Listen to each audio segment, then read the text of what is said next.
Nagmumula sa Columbus, Ohio, isang lungsod na kamakailang nakaranas ng biglaang pagtaas ng krimen. Ang lahat ng ito ay dahil sa mga gangster at mga kawatan na nagdudulot ng kaguluhan. Ginagawa nila ang lahat ng uri ng masasamang bagay at sinasaktan ang mga taong nakatira doon. Dahil hindi pa bumababa ang krimen, binanggit ito ni Gobernador John Meserve sa isang press conference. Sinabi niya na gagawin niya ang kanyang makakaya upang maibalik ang lungsod sa dati nitong estado. Gusto niyang ibalik ang kapayapaan at kaligayahan sa loob ng 4 na taon para madami ng mga tao na ligtas sila ng hindi nababahala tungkol sa masasamang tao na nanggugulo sa kanilang lungsod. Samantala, mayroong isang babaeng nagngangalang Vivian Hilt. Papunta na siya sa airport para sunduin ang asawa niyang si Stanley Hilt. Siya ay babalik mula sa California pagkatapos ng isang panayam sa trabaho upang magpatakbo ng isang pabrika. Nasa parking lot sila ng airport, handang sumakay sa kanilang sasakyan, ngunit nakita nilang flat ang isa nilang gulong. Bago ito maayos ni Stanley, lumapit ang lalaking ito na gustong kunin ang kanilang pera. Sinabi ni Stanley na wala siyang pera sa magandang paraan, ngunit pagkatapos ay may isa pang lalaki na dumating sa likod niya, inatake siya ng kung anong bagay, at binugbog siya ng walang awa. Ang lalaking naghahangad ng pera sa pangalang Charlie ay nauwi sa pagsaksak kay Vivian at kinuha ang kanyang bag. Nakahiga lang si Stanley na walang magawa, ang nakita lang niya ay pinatay ang kanyang asawa at ang lalaking iyon ay tumakbo palayo. Hindi na nag-aksaya ng oras si Stanley at tumawag kaagad ng mga pulis. Kinuha ni na Detective Gibson at Walker ang kaso at nangakong hahanapin ang taong pumatay kay Vivian. Sinabihan nila si Stanley na umuwi at subukang kumalma. Maya-maya, idinaos nila ang libing ni Vivian at pati na ang gobernador na si Meserve ay dumating dahil si Vivian ay nagtatrabaho para sa kanya. Nababalot ng kalungkutan si Stanley, kaya dumiretso na siya sa bahay pagkatapos noon. Matapos saliksikin ang pagkamatay ni Vivian Hill sa loob ng ilang araw, nakahanap si Detective Gibson ng ilang lalaki na tumutugma sa inilarawan ni Stanley bilang posibleng mga sospek. Pagkatapos ay hiniling ni Detective Gibson kay Stanley na ituro ang isa sa mga lalaki at sabihin kung sino ang pumatay sa kanyang asawa. Ginawa ito ni Stanley, at sigurado siyang si Charlie iyon dahil sa kakaibang tato sa kanyang mukha, ngunit hinayaan ng mga tiwaling pulis si Charlie na makaalis at pinagbantaan pa si Stanley na sinasabing maaari niya siyang gawing sospek sa pagpatay sa kanyang asawa. Galit na galit si Stanley dahil hinayaan ng mga pulis ang mga totoong masasamang tao.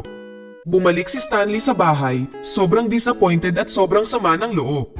Inihagis pa niya ang isang Biblia sa silid at nagbukas ito ng isang talata sa Jeremiah chapter 6 verse 11 na nagsasaad tungkol sa pagiging puno niya ng galit ng Panginoon. Dahil sa inspirasyon nito, sinimulan ni Stanley na tawagin ang kanyang sarili na wrath at nalaman na si Charlie ang pumatay sa kanyang asawa. Naisip niyang kunin ang isang bagay sa likod ng kanyang aparador ngunit napagpasyahan niyang hindi siya sigurado kung ano ang dapat niyang gawin para makabawi sa mga lalaking nanakit sa kanyang asawa.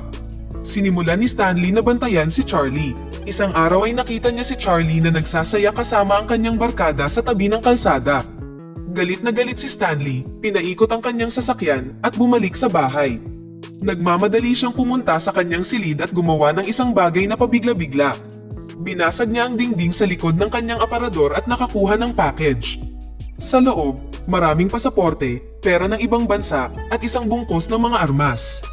Nakipag-ugnayan si Stanley sa kanyang kaibigan na si Dennis na dating nasa Special Forces na katulad niya. Hiniling niya kay Dennis na maghukay ng impormasyon tungkol kay Charlie at sa kanyang mga tauhan. Dahil hindi mapagkakatiwalaan ang mga pulis, nagpasya si Stanley na ilagay ang mga bagay sa sarili niyang mga kamay at nais niyang tulungan siya ni Dennis. Nahanap ni Dennis ang isa sa mga kasama ni Charlie at ipinaalam kay Stanley. May plano silang hulihin ang lalaking ito sa isang bar. Nagpanggap si Stanley bilang isang regular na customer sa bar upang tiktikan ang gang ni Charlie, ngunit nalaman ng lalaki na nagmamasid sa kanya si Stanley at agad lumabas ng bar. Hinabol siya ni Stanley sa pag-aakalang nakatakas siya ngunit pagkatapos ay lumapit ang lalaki sa likod ni Stanley at tinutukan siya ng baril, ngunit hindi alam ng lalaki na si Stanley ay dating nasa Special Forces kaya binaliktad siya ni Stanley at sinimulang pagbantaan ang lalaki para sabihin kung nasaan si Charlie. Nang lumala na ang mga bagay-bagay ay nagpakita si Dennis para tumulong. Dahil nasasaktan ang lalaki sa ginawa sa kanya ni Stanley ay nagbigay siya ng pahiwatig na ang pagpatay kay Vivian ay hindi lamang tungkol sa isang pagnanakaw, ngunit ayaw na niyang magsalita pa at sabihin ang tungkol sa kinaroroonan ni Charlie, kaya napilitan sina Stanley at Dennis na tapusin ang kanyang buhay. Hindi nila alam na ang isa sa mga tauhan ni Charlie ay palihim na kinuha na ng larawan ang kaganapan na ito. Iniulat niya ito sa kanilang amo, isang big-time crime lord na nagngangalang Lemmy, na siyang utak sa likod ng lahat ng masamang nangyayari sa lungsod. Nang malaman ni Lemmy na pinatay ang isa sa kanyang mga lalaki, inutusan niya ang kanyang mga tauhan na subaybayan si Charlie at maghiganti sa dalawang lalaki sa larawan. Si Stanley at Dennis ay bumalik sa kanilang sikretong basement sa ilalim ng barbershop ni Dennis upang makabuo ng bagong plano. Si Stanley ay medyo napahanga sa kung ano ang mayroon si Dennis doon. Lumalabas na nasa kanila pa rin ang lahat ng kanilang mga lumang armas at kagamitan sa Special Forces. Sa ibang lugar tumawag si Lemmy kina Detective Gibson at Detective Walker at ipinahayag ang kanyang sama ng loob dahil may pumatay sa mga tauhan niya. Malalaman natin na kailangan siyang panatilihin ligtas at ang kanyang mga tauhan ng pulisya upang magawa nila ang kanilang masamang negosyo ng walang sagabal. Naglabas si Lemmy ng isang maruming sikreto mula sa nakaraan. Noong hindi sinasadyang napatay ng anak ng gobernador ang kanyang kasintahan sa isang drug party, inudyukan ng gobernador si Detective Gibson at ang kanyang partner para makipagtambalan kay Lemmy at pagtakpan ang kanilang maruming negosyo. Ngayon, nagbanta si Lemmy na ilalabas ang video na maaaring makasira sa anak ng gobernador kung hindi masisiguro ng pulisya na ligtas siya at ang kanyang mga tauhan. Lumalabas na ang pagpatay kay Vivian Hill ay hindi lamang isang random na pagnanakaw. Ang gobernador mismo ang nagutos nito dahil alam ni Vivian na kinukurakot niya ang isang pipeline project ng lungsod. Nasa kanya ang dumi at ayaw niyang lumabas ang sikretong iyon. Samantala, nagawa ni Stanley na subaybayan si Lars, isa sa mga lalaking sangkot sa pagpatay kay Vivian. Nagkunwaring customer si Stanley at binisita si Lars sa isang tattoo parlor. Pagkatapos magpatato na may nakasulat na I am Wrath sa kanyang likod, napag-alaman ni Lars na si Stanley ang asawa ni Vivian. Tinutukan niya ng baril si Stanley, ngunit mabilis na nakontrol ni Stanley, dinisarmahan si Lars, at pinahirapan siya para sabihin sa kanya ang lokasyon ni Charlie. Nang manatiling tahimik si Lars, tinapos ni Stanley ang kanyang buhay at kinuha ang isang bag na puno ng pera at droga. Samantala, nalaman ni Charlie at ng ilan sa kanyang mga alapores kung nasaan si Dennis at naglunsad ng isang pag-atake sa kanyang barbershop, ngunit si Dennis, kasama ang kanyang mga kasanayan mula sa kanyang panahon sa Special Forces, ay nagawang patalsikin ang mga tauhan ni Charlie sa isang labanan. Maging si Charlie ay tumakbo din sa huli. Isang gabi, naalala ni Stanley ang lahat ng magagandang sandali na kasama niya ang kanyang asawa. Nanatili siya sa tabi niya kahit na wala siyang matatag na trabaho pagkatapos umalis sa Special Forces. Palaging nariyan si Vivian para sa kanya, kaya nilamon na si Stanley ng paghihiganti sa pagkamatay ng kanyang asawa, anuman ang mangyari. Sa kabilang banda, alam ni Charlie na ang ilan sa kanyang mga lalaki ay kinuha. Sinubukan niyang takutin si Stanley sa pamamagitan ng pagbaril sa anak ni Stanley sa kanyang kotse. Sa kasamaang palad, sa kaguluhan, ang asawa ni Abby ay malubhang nasaktan. Sinisisi ni Abby si Stanley sa pakikihalubilo sa mga gangster na ito, na naglalagay sa kanya at sa kanyang pamilya sa panganib. Matapos salakayin si Abby at ang kanyang pamilya, gumawa ng plano sina Stanley at Dennis. Ginamit nila ang bag na may pera at droga para akitin si Charlie sa isang nightclub. Niligpit nila ang lahat ng mga kaibigan ni Charlie at na-corner siya. Sa wakas ay inamin ni Charlie na sinusunod lang niya ang utos ng kanyang amo na si Lemmy na patayin si Vivian Hill. Nalaman ni Lemmy na nakikialam si Vivian sa kanyang maruming negosyo at lahat ng mga krimen na kanilang ginagawa kahit na palagi silang nakakatakas sa batas. Samantala, sa ibang lugar, nahanap ni Lemmy at ng kanyang mga barkada si Abby at ang kanyang maliit na anak at hinostage sila, ngunit hindi nagtagal ay dumating sina Stanley at Dennis at niligpit ang lahat ng mga lalaki ni Lemmy. Hinarap ni Stanley si Lemmy na sinasabi sa kanya na iwanan ang kanyang pamilya. Sa halip, tinutukan ni Lemmy ng baril si Stanley, ngunit si Dennis, na nasa eksena, ay binaril si Lemmy mula sa malayo. Nang ibabaw na ngayon si Stanley, tinutukan niya ng baril at tinanong siya kung bakit niya pinatay ang kanyang asawa. Sinabi ni Lemmy na inutusan niya ang kanyang mga tauhan na iligpit si Vivian Hill dahil ang amo ni Vivian na si Gobernador Meserve ay hindi papayagan ang anumang ebidensya ng kanyang corruption at pakikipag-ugnayan sa mga gangster ng lungsod na nakakatakas sa batas.